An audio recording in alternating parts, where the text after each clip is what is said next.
Fala pessoal, tudo bem? Vamos resolver essa questão da residência médica do Sérgio Maranhão de 2021, uma questão sobre insuficiência cardíaca. Com relação à insuficiência cardíaca, é correto afirmar. Vai fazer uma questão de prova, você vê a palavra correto, nunca, exceto, você vai marcar essa questão para você não perder questão de bobeira. Marca lá que a questão que ele quer é a alternativa correta. Alternativa A intensidade do edema periférico em pacientes com IC tem boa correlação com níveis de pressão venosa central. Boa correlação é muito forte, né? Você deve ter visto um paciente com edema periférico. A gente sabe que o edema periférico para o diagnóstico de insuficiência cardíaca, por exemplo, né, ele é um critério menor. Ele pode surgir em uma variedade de situações, né? Uma trombose venosa pode causar o edema periférico. Questões gravitacionais podem gerar edema periférico. Se faz uma viagem prolongada, faz o edema periférico. Então, ele está muito mais relacionado ao retorno venoso dos membros inferiores do que outros fatores, tá bom?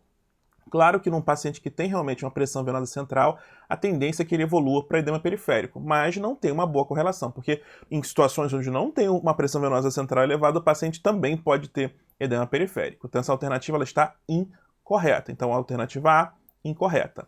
B. O uso de digoxina em pacientes com IC e fração de ejeção baixa, embora esteja associada a melhora sintomática, não influencia as taxas de hospitalização e mortalidade. A digoxina é uma droga que a gente utiliza em que situação? Utiliza naquele paciente com IC terminal.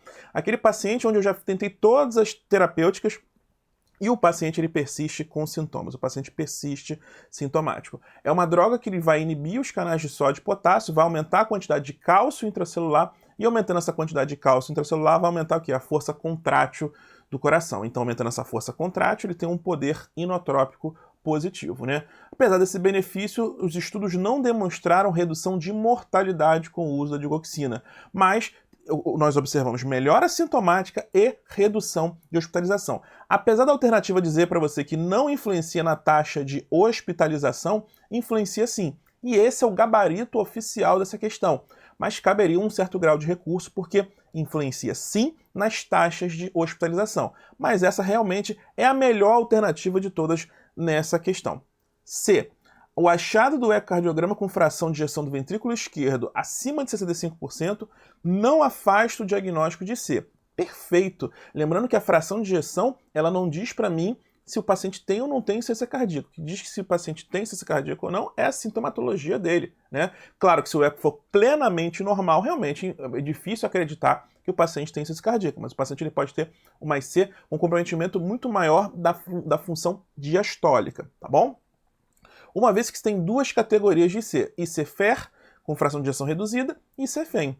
Desde 2016, a Sociedade Europeia de Cardiologia criou um novo conceito, a IC com fração de ejeção intermediária, que justamente engloba os pacientes com fração de ejeção entre 40% e 49%. Então esse grupo de pacientes tem uma nova classificação. Essa classificação foi criada porque esse grupo de pacientes era o grupo que era sempre excluído dos estudos.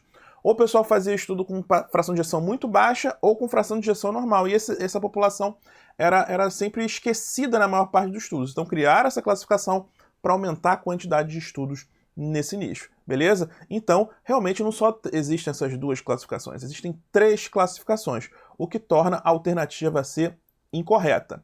D. Os beta-bloqueadores só devem ser indicados em pacientes portadores de IC se a etiologia for infarto agudo do miocárdio. Está errado, né, gente? Em qualquer etiologia de IC, etiologia chagásica, hipertensiva, não importa a etiologia de IC.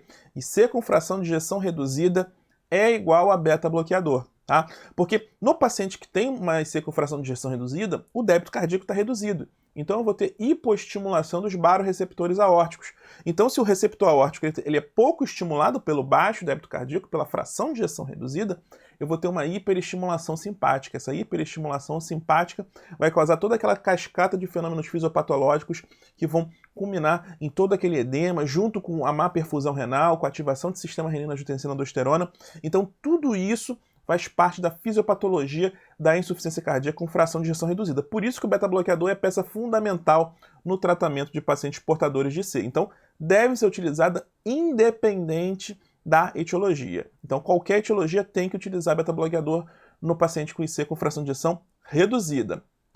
A espironolactona está indicada em todos os pacientes com IC, independente do grau de disfunção sistólica e da classificação funcional da New York Heart Association. Também está incorreta essa alternativa. Por quê? Espironolactona é a terceira droga no tratamento da IC. Você começa com beta-bloqueador e ou IECA, né? Pode começar com IECA antes também. Você otimiza as doses do inibidor da ECA e do beta-bloqueador. Se o paciente ele persiste com os sintomas, aí sim você inicia a espironolactona. Então, a condição que deve ser observada para ser iniciada a espironolactona é persistência de sintomas. Eu não começo espironolactona no paciente que está assintomático, tá bom? No paciente assintomático você não começa espironolactona, beleza? E além disso, ele diz independente do grau de disfunção sistólica. A maioria dos estudos que demonstrou benefício do ponto de vista de mortalidade foi no paciente com fração de ejeção reduzida. Existem até trabalhos com a espironolactona em pacientes com fração de ejeção preservada, mas não tem benefício do ponto de vista de mortalidade. Redução de mortalidade é no paciente com fração de ejeção reduzida. Então, por isso, a alternativa A está incorreta. E o gabarito oficial dessa questão, com essa ressalva que realmente a digoxina ela reduz a taxa de hospitalização, então o gabarito oficial é a alternativa B. Espero que tenham gostado, deixa seu like aí pra gente, segue nosso canal, comenta também, deixa o seu comentário e marque os seus amigos também e divulgue o nosso canal, tá bom? Até a próxima questão, grande abraço.